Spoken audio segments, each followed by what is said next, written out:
sabi yung ama ang Diyos. At yung anak, Diyos din. Sino nauna sa dalawa? Siyempre, nauna yung ama. Ang ibig ko ba dyan sabihin ang Diyos, Ama, ay lilikha pa ng isa pang Diyos? Hindi siya lumikha ng isa pang Diyos. Kasama niya yun eh. Alam mo kung asan si Kristo noon?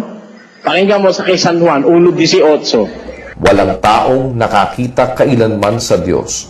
Ang bugtong na Diyos na nasa sinapupunan ng Ama, siya ang nagpakilala sa Yung Kanya. anak, nung umpisa, nasa sinapupunan ng Ama.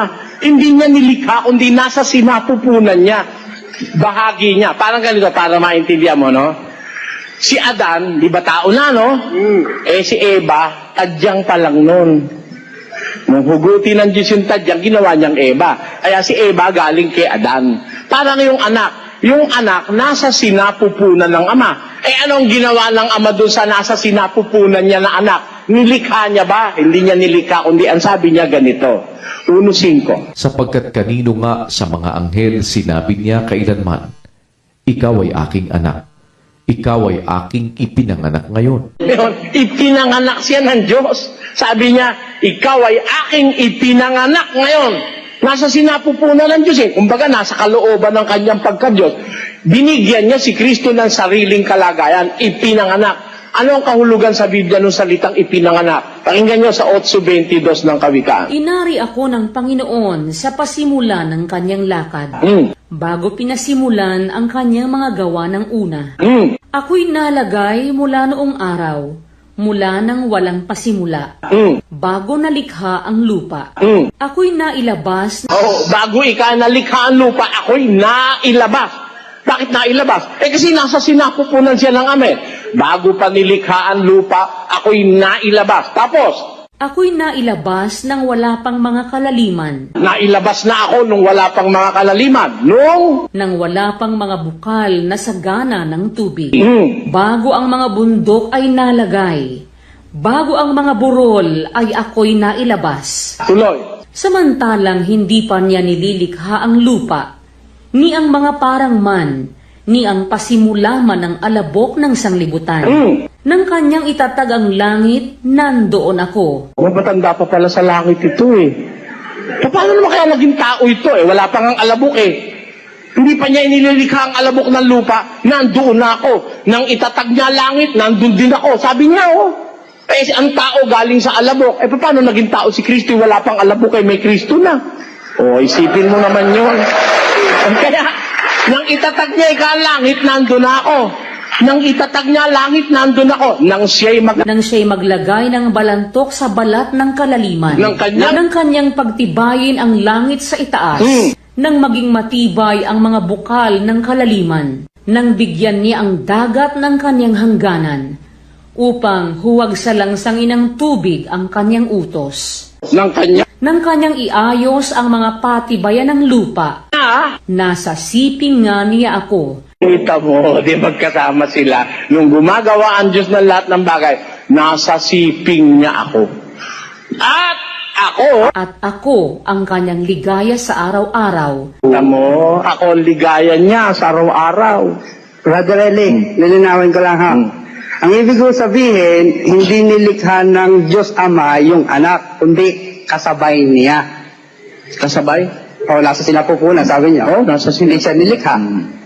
Pero sa Colosas 1 at talatay 15, siya ang panganay ng Diyos, una sa lahat ng nilalang. Hindi. Basahin natin. Hindi ganun ang nakasulat. Iniba mo eh. Hindi! Basahin natin! Hindi ganun! Tinan mo, yung sinabi mo, pag binasa mo, maiiba. Sige, basahin mo. Na siya ang larawan ng Diyos na di nakikita, ang panganay ng lahat ng mga nilalang. Siya ang larawan ng Diyos na di nakikita. Ang panganay ng lahat, hindi panganay siya. Hindi. Panganay ng, panganay ng lahat ng mga nilalang. Ano kahulugan nun? Ano kahulugan nun? Nilalang ba siya?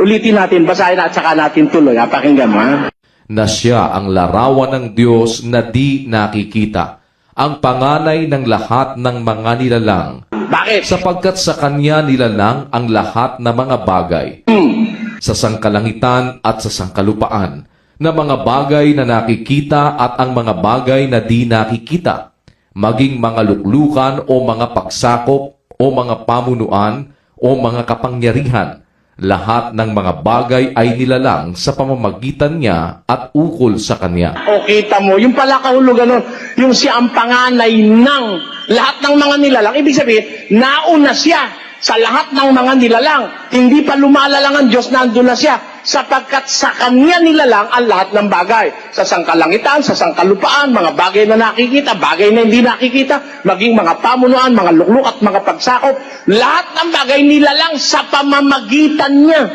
Were made through Him. Ayon. Hindi siya nilalang. Nilalang ang lahat ng bagay sa pamamagitan niya. Parang ganito. Gumawa ang alwagi ng... Ito. Alwagi gumawa nito eh.